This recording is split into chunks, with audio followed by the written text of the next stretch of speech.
இன்னைக்கு பார்த்துட்ருக்கோம் 5 pencil and 4 eraser cost 13 rupees, whereas 9 pencil and 5 eraser cost 19. Then price of the 6 pencil and 3 eraserன்னு சொல்லியிருக்காங்க.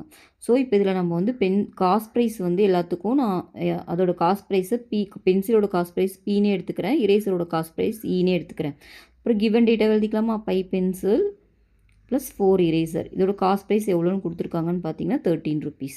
Next 9 pencil plus 5 eraser இதோட cost ப்ரைஸும் கொடுத்துருக்காங்க 19. உங்களை என்ன கேட்குறாங்கன்னா நம்ம என்ன ஃபைன் பண்ணணும்னு பார்த்தீங்கன்னா 6 pencil 6p ப்ளஸ் 3 eraser 3 eraserோட வேல்யூ நம்ம கண்டுபிடிக்கணும். இதுதான் நம்ம ஃபைன் பண்ணணும். ஸோ இந்த ரெண்டு ஈக்குவேஷனையும் நம்ம சால்வ் பண்ணி முதல்ல பி எவ்வளோ இ எவ்வளோன்னு கண்டுபிடிச்சிருவோம். அதுக்கப்புறம் இதை சப்ஸ்டியூட் பண்ணலாம். இப்போ இது என்ன பண்ணலாம்? ஃபஸ்ட் ஈக்குவேஷனை நம்ம என்ன பண்ணலாம்? 5ஆல் மல்டிப்ளை பண்ணலாமா? அப்போ 25p ப்ளஸ் இது 4 5னா 20, இது 5ஆல் மல்டிப்ளை பண்ணிங்கன்னா 13 5 3 5 15 1 5 5 65 வரும். நெக்ஸ்ட்டு இதை 4ஆல் மல்டிப்ளை பண்ணுங்கள்.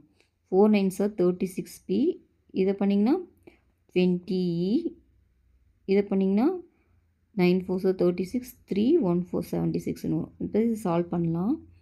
சால்வ் பண்ணால் உங்களுக்கு என்ன வரும்?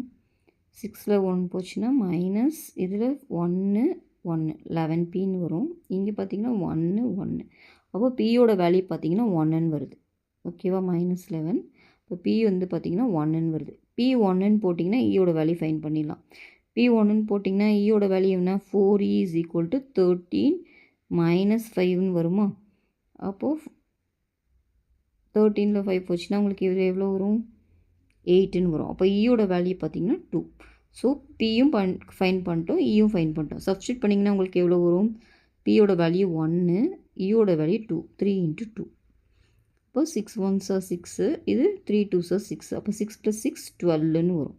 அப்போ இந்த சம்மோட ஆன்சர் பார்த்தீங்கன்னா 12.